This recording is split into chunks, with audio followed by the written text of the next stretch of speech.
Okay, next question. Jocko, how would you have handled the leadership role in the First World War in the trenches?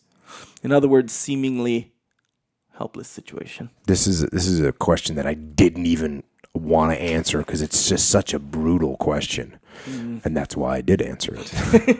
Because I want to have some brutal questions. And I would love to think that I would have stood up like a man and like a hero and done everything in my power to stop the madness. And to come up with a new way and protest the futile tactics and raise my hand and say, we're not doing this, sir. I will not send my men to their deaths. I would love to think that that's what I would have done.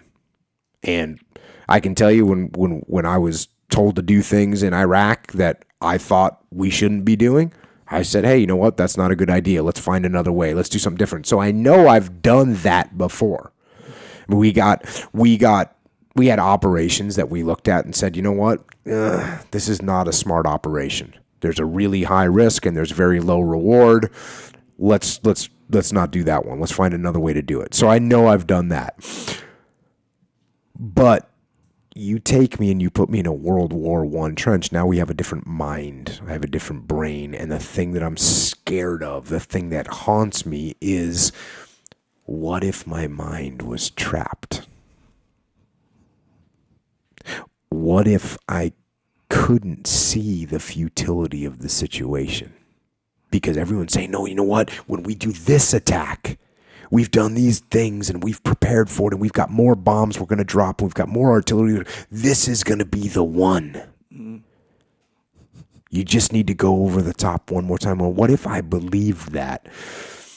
What if I couldn't see the solutions in front of me? And that's what scares me. Is what if you become so brainwashed and closed-minded that you cannot see anymore and you lose your ability to think?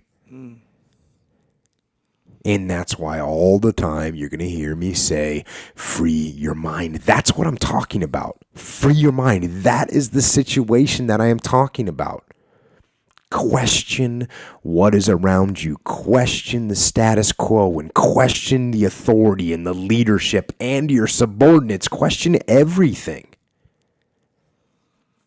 in order to make sure that you're not following a well-worn path. A well-worn path that other people have gone by. Maybe it's a path that you've walked before, but it's a well-worn path, and it's a path that leads to suffering and pain and tragedy, and you can't get off the path because your mind is not free. So, how would I have handled the leadership situation in World War I? I cannot honestly answer that question. But the way I try and live and the way I try and think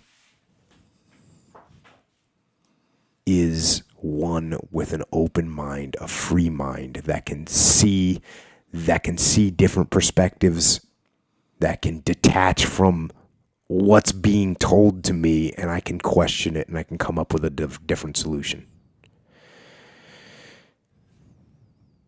Free your mind. Sound advice. It's a tough question.